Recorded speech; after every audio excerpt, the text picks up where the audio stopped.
So we decided that our two old men discussions sometimes might be of interest to other people. So we're not changing anything.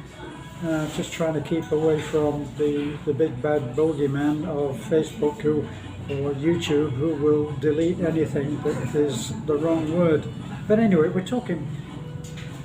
Michael and I were born just a few miles from each other in Manchester, but we met, strangely, ironically, when we were here in Taliban. Michael saw a video that I made, and it showed a shot of the house that he has in Taliban, and he got in touch, and we've been pals ever since. These are our sanity checks, yes? So we come and we remember what it used to be like in old Manchester. They don't seem to have worked yet, but they were working, we're working on that. Yes, there's no guarantees, by the way. Yeah. So. But Michael, I know that when I was in California, I actually did make friends with the chief of a particular fire station, and he took me in to the fire station, and I saw the kind of camaraderie that exists between firemen. You know, but you were a fireman. Yes. If I get my dates correct, I joined the New Zealand Fire Service in 1970, where I spent maybe 12, 13 years. And that included 3 years, 2.5 years basically, in the Greater Manchester Fire Service also when I went back to So England. you went in Manchester as well? You were a fireman there? London Road. I didn't know that. That's why I told you about the marching and we went through the tunnel. We're doing squad drills. See, that's the difference. What are we? We're 10 years difference. 10 years difference between us. So you're 10 years behind me. I left Manchester for good, really, when I was 15. So I went into the army. But you stayed in Manchester until you were 21. Yeah, well that occurs as a natural progression of what we did around our area where we lived. Those of us who were fortunate enough to get an apprenticeship in engineering, which I did, and I left just after my 15th birthday. I left school and basically started my apprenticeship in a local firm called Robinson and Kershaw. Where incidentally, during the World War II, this is the place where they made the tanks, the Churchills and the Chieftains. Wow. And I can say it now because I know they won't come and prosecute me. But statute of limitations. And it wasn't very far from our house. I mean, I used to walk to work and maybe take me 10 minutes, you know. Yeah. But lined up, there was hundreds and hundreds and hundreds of tanks. Wow. All parked outside. There were hundreds and what we did, we found that the aerials for the radios were very long and telescopic, of course, and we as kids used to go and get them and make fishing rods out of them. I thought about it nothing at the time, now, but thinking back, I mean, my God. So much for being with the war effort. Yeah, I mean, everyone in the estate who liked fishing, they had a fishing rod on. They had a telescopic fishing rod. State-of-the-art fishing rod. Oh yeah, so that's so that memory will never leave me. But amazing. So let's at that time, the thing is with apprenticeships, I found in the UK in those days, is that you usually started at 50 years old, and you serve your time until your 21st birthday. That is when you've served your time. That's what they call time served engineer. Right. So in modern speak, that would be graduation. Yes, on your 21st birthday. And then you got sort of a real wage. Right. So did you continued on with the same firm? Yeah, with the same company. Sadly, because this firm, its forte, what it engineered was heavy fabrication, welding, things like that. And they had designed their own what we call a torsion box. We used to build big overhead cranes, and especially for steel mills, like the ones in Sheffield and Wales. Right. And and then someone bought them out, a competitor, and then all the apprentices got kicked out, you know. Oh wow. So I finished not finished it off, but at another engineering firm. But then I went home one night and Dad said, Michael, read this evening news article here. And it was headlined, "Come and live in sunny New Zealand." So I did.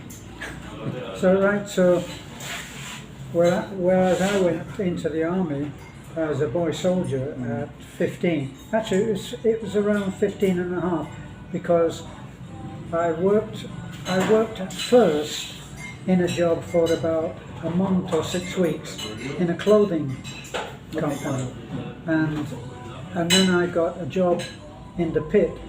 So for me, that was a really good job when I was 15. To get taken into the coal mines was an excellent job. You know, that's how I viewed it. I thought I was pretty lucky, and I went to work. I went into training, and what we did once they had enough kids in a group, we actually at what was then the Robin Hood pit. Yeah. Did you know? I've forgotten. Was it Worsley or some? Worsley, yeah. It might have been that. I used to travel by bus through Salford. Yeah. So it went out through that way, and I did my training, and you went down the pit so that you were familiar with what it did, and they did stuff.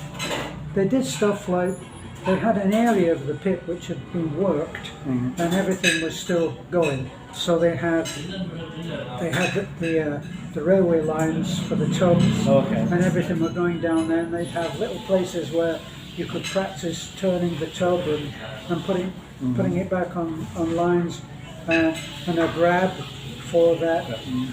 There used to be like a thick cable would go along the ground. And it was quite dangerous because it used to have, on the cable, it used to have these pieces of broken cable. Because it was multi-strand cable, and that could take your finger or even your hand off. And I used to see the instructors that helped us, they all had blue scars. Yeah. There's always something wrong with them. And fingers and thumbs missing. So they'd all lived through it, you know, but we used to be there, and often they turned all of the lights off. We all had lights in the helmets, and everybody would have that off, and you would experience total darkness. And for a lot of people that would freak them out. And we used to hear about accidents that had happened at that pit, but when you're a kid you don't think anything like that is going to happen to you. Yeah, that's right. We're all 10 feet tall and bulletproof, aren't we, at that age? Yeah. We know it all, and that was the truth. Right. But we all, the nearest coal mine for our area was the Snipe pit near Oltenshaw, just before you get into Manchester. See, there's a difference between your recollections and mine, as we were talking about before, that your recollections are ultimately as a 21-year-old, as an adult, whereas I was just a kid and coming virtually straight from school. What do you know? Nothing. Only that you're bulletproof. Well, you should keep telling yourselves that, because even the apprenticeship, the workshop, it was a double thing. That it was probably, from one end to the other, it was probably about 250 meters. It was huge factory, and it's amazing to think that it was no cakewalk being a 15-year-old in a brand huge workshop. there were some pretty tough bloody times. Yeah. No one showed you any, because you're little and young, you see. You were brought up ruthlessly. Even You know? well, it set me up for life, that 7-year apprenticeship, 6 years, 7 Yeah. years. And it set the foundation. And actually, I still think back to a lot of those days in my apprenticeship. I learned so much, and I learned respect because I saw respective behaviour. Yeah. And yes, you were teased and tormented, like, they go for a long stand outside the foreman's hut, so go and fetch me a bucket of steam sort of thing. A sky hook. Go and get a sky hook. Oh, God, yeah. That's where you learned about the return spring. If you borrowed a tool, say don't forget it's got a return spring. Yeah, we progressed from that, and having come to New Zealand, don't forget it's a boomerang. Right. Well, I can actually remember the feeling which eventually became when we were going down.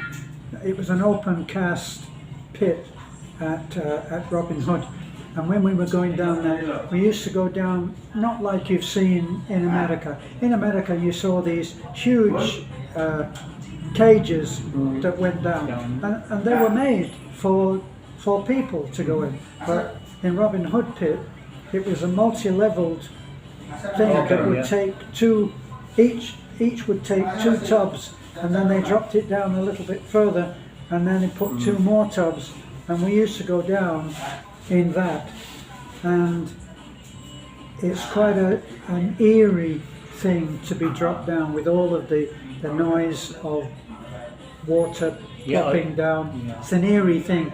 And of course you can look down, and it was 1,000 feet, being dropped 1,000 feet. Did you have any sense that it was very deep, or could you see to the bottom, or was it blackness? Those darkness? that were on the edge, even though there was a bar across, you could actually look down, and the actually cage itself, which you were in, was a very small part of that huge round tube that you're being dropped in. So you're not looking at the wall here, it's over there by that. So it's not claustrophobic, you have a sense of space around Yeah, you. But that total but blackness- eventually I began, at first it was actually an incredible experience.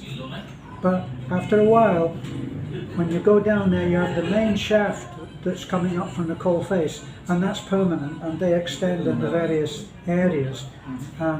And you'll see when you were walking there, you would stay away from the cable which is on the ground. Yeah. Sometimes an overhead cable, right? So that the tubs, if this was what we call tubs, little things that carry the coal, and the cable would go across it like this.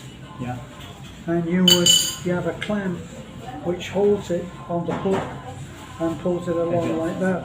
So we did see that, but we saw places where the sheer weight onto the fabrication, I mean there's a fabrication like this, like a hoop, and you would see where it had dropped with the weight of the coal in the bucket. And back then they actually were still using wooden pit props, and we were taught then how if a pit prop is not put in correctly, instead of collapsing like that, it would fly like an arrow, and a pretty big arrow. It would kill whoever it struck. So all of those things gradually began to come home to me, and I thought, this is not so good. Plus, the recruits, people who were being trained, the trainees, there were no shower facilities. So whenever you went down the pit and spent the day in the pit instead of school, you would go home black. Nobody, you always got a seat on the bus because nobody would sit next to you. But I think, Like being a chimney sweep. yeah, I think yes, exactly. I think my dad, I never thanked him. Only recently did I realise that he saved me from that, because he saw me arrive home, and as a kid, Yeah. you're exhausted. Yes. You can't do a full day's work like that, and the stress and the experience and everything new. And he wrote to the bandmaster of the Argyll and Sutherland Highlanders, and asked, will you take my son? And they said, yes, be very happy to. They didn't know me then, you see, but go along and take the test, and I was accepted. And on the day, the weekend before I was supposed to start my job at Bradford Pit, Okay. I was told that I'd been accepted. So Good. I mean, I didn't go down. I didn't go Time down is the everything. pit proper. I never did that. yeah. But those were. Well, Bradford, in terms of the location, you would have had to have left home. Would I really? I know I'm saying Bradford. Yeah. I mean, it's still Yeah. Yorkshire, isn't it? Or was that just the name of the pit? Bradford. I just remembered it as Bradford Pit. I thought that it was on the outskirts of Manchester, but then, as we've said, as a kid, Yeah, see, you remember these things as an adult, but I was just a kid, and I'd never travelled very far. Travelling to the Robin Hood Pit on the bus every day, that was as far as I had really travelled. That's why I thought. Well, you mentioned it before the Bradford pit in Yeah. general conversation. I don't know. That would be quite a commute, but or maybe he's gonna. I got the impression that it would have been something that I could have travelled to, but it never came to that, fortunately. So I went into the army. I still remember. What, can I just ask you, for the interest of our maybe viewers, what rank did you would you go in the army for? With? Oh, When you- well, I was a boy soldier. I mean, did you have a rank when you came out of that particular? When I came out you of were the army. corporal, or you? No. I rose to the dizzy heights of private. Or you were private? I was a private. I went in as a boy soldier, and at 18, that changes. That's when you begin your service. They didn't tell me this. See. I went in, and when I was signing at the recruiting, they said, well, you can sign for 3 years or 6 years. And for whatever, my father, I listened to my dad, well, he can sign on for 6 years. Well, 6 years doesn't sound long, does it? What they didn't tell me was it didn't start until I was 18. Your third year, basically. Yeah. See, until I became an adult. Gotcha. Yeah. So I believe then that when you got to the age of 18, then you would have assumed I became a private. private. Oh, And- actually, my rank was bandsman. Oh, So I was bandsman. in army terms, you would have been a private. Yes. What I'm coming to is just for a bit of humour, is that I hear you were very consistent in the army because you went in basically when you started as a private, and when you left, you came out of private. I So you were- absolutely, I stuck to it. I was in one Consistent.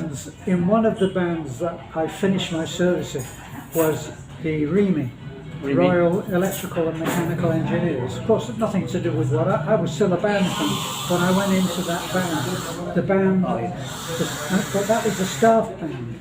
So much better, much higher quality. But in all of those bands, they have an allowance of so many corporals and so many lance corporals, which is like a half corporal, and so many sergeants and a bandmaster. So if you go there and you don't behave as I didn't, or as I did misbehave, you can do the whole thing as a buck private, as the Yanks would say. And also, you've got nowhere to run, have you? No. Boy, I learned in the army. It's funny, I see a lot of, very entertaining movies about the Marines.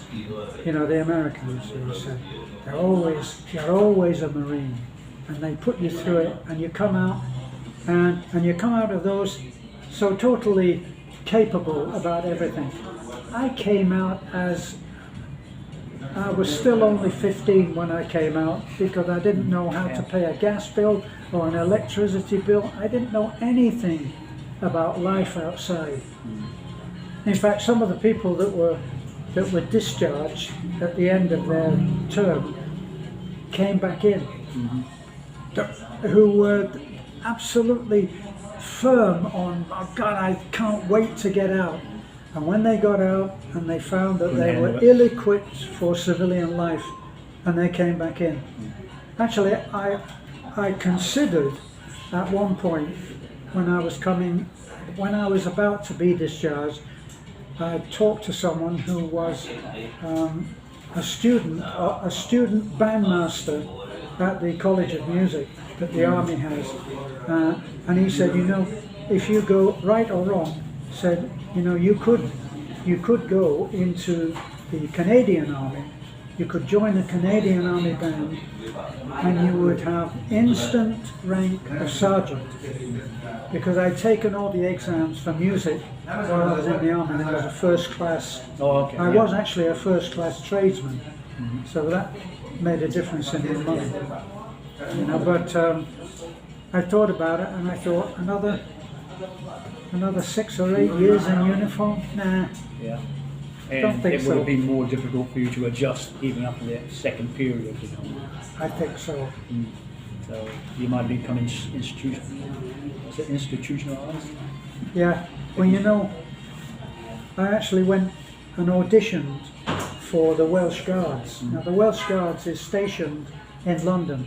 Welsh Guards and all of the other Coldstream, all of the Guards bands, they are the creme de la creme. So the best musicians go there. And I went and had an audition, and they accepted me for the Welsh Guards. But then they saw my records, and it said on my records, he's not psychiatric, but will never be any use to the Army. So that was it. They declined to go through with my transfer, which would have been nice if I was stationed in London, because a lot of the people who are in the Guards in London are able to do gigs outside. No. I get the feeling, quite a little discussion here, Terence, that you seem to be offered positions in which you're in the army, and especially the band side of it, that there wasn't an English band in there. There wasn't an English band. No, the Argyles is a Scottish band, Yeah. right? And full of Scotsmen. Yeah. And I learned. I didn't know this as a kid. I learned that the English aren't really liked by the Scots. It's not an automatic. I'm just thinking. It's not an automatic thing. I'm just thinking when you were just describing that, and then because of your qualifications, and you could have gone to the Canadian Army band, and then the minute later you said, I could also go into the Welsh Guards. Well, there's nothing English about that. I see what you mean. Yeah, it just happens. I also went to Woolwich. I think that was the Royal Engineers. Not quite sure. That's also a staff band. You have the regimental bands, which are the line bands, and they'll take anybody. Well, they took me. Well, yeah. In the beginning, they took me. I didn't play any instrument. So they're the rabble. Even though there are very fine musicians in those. But the staff bands only work in the morning. So they go in at 9 o'clock and they finish about 12:30, and that's their working day. And if they're living in London, they would get an allowance, I'm thinking, for where they live. So that would be, for some, that would be quite a nice life. If you were very practical. which I was never, in all my time, I was never accused of being very practical. They say time changes everything, though. Yeah. So, But I often think it's our near misses that, like, I didn't get to go into the Guards band, the Welsh Guards band, and so that was a miss. That was something that I missed. But didn't you almost go into the company that made the aircraft that was famous? yeah, that was a very near miss. Yeah. I think I'd like to explain that maybe on another video, as a separate video on its own. And Yeah. it's quite an interesting story, actually, Right. in context of what it is. So, How are we doing on time on this? I don't know. 25 minutes. I think we've waffled on enough. Well, I'm sure you'll edit it, won't you, in some way? Or No. May not. May I'll not just have put to. it on. Just put it on like this. But anyway, so So here we this- are. Yeah, this is us, and we have these meetings every Tuesday and Sometimes Friday. Yeah, Thursday or Friday, and if you're a foreigner coming out here and you're going to take on a life in the Philippines, you really have to be aware that it's wise to have a support group, which is what Michael and I are to each other, that you can come and, without actually putting down the entire Filipino nation, you can voice a few complaints without going into the victim mode. Well, we'll be back. I don't suppose this will be the last time. So Thanks for at looking. the moment, we don't want to sound like the two Ronnies here, but No. as they used to sign off with, thanks for watching. All right. Didn't want to say it, so it's good night from from me me. and good night from you. We got to remember it. See you next time, guys. See you.